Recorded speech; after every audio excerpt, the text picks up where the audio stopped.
It's a fact. The number of family farms continues to decrease every day.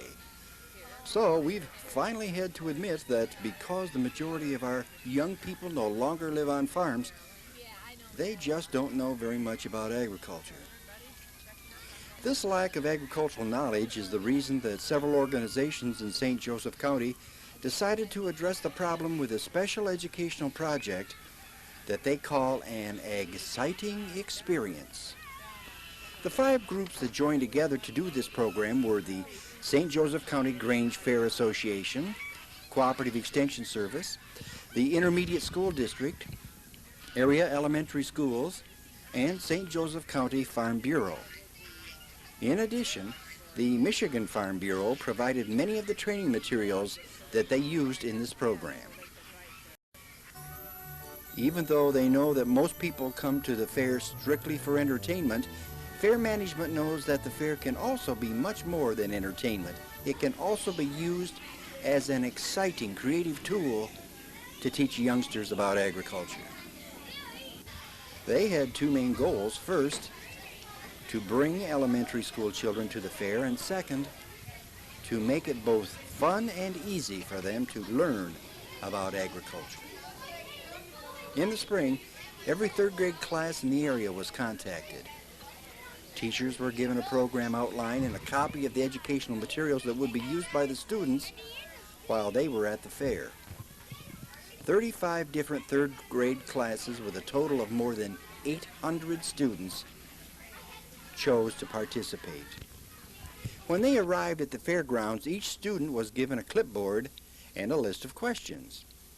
The answers to those questions could only be found by visiting various educational stations that were set up in exhibit barns throughout the fairgrounds. There were stations for poultry, rabbits, sheep, pigs, beef and dairy cattle, as well as vegetables and cash crops. Each station was located in the building that contained the exhibits of that specific animal or particular product. Stations were staffed by knowledgeable volunteers who not only told the students interesting facts about their agricultural specialty, but also could answer their questions.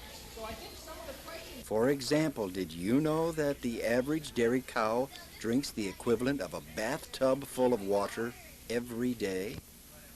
Then, after it eats its feed, it uses that water to help produce 72 glasses of milk. When you think about it, that's pretty amazing, isn't it? Also, there were colorful posters at each stop which contained interesting facts about the animals or the crops that were featured at that particular station.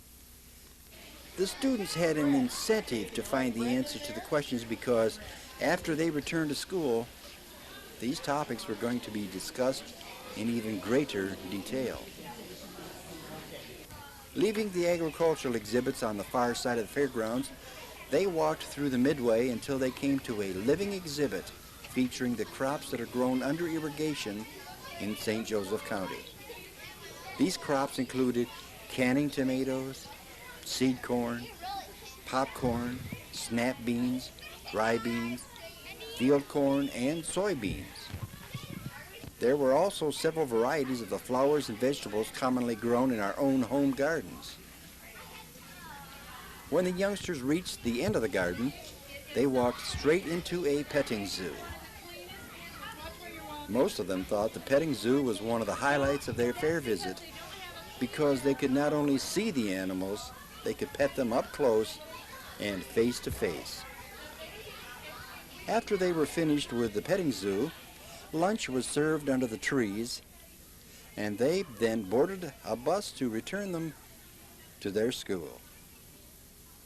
Based on the reactions that we've received from students, parents, and teachers, each day was not only exciting and interesting, it was a fun, easy way for them to learn about agriculture and how it relates to their lives.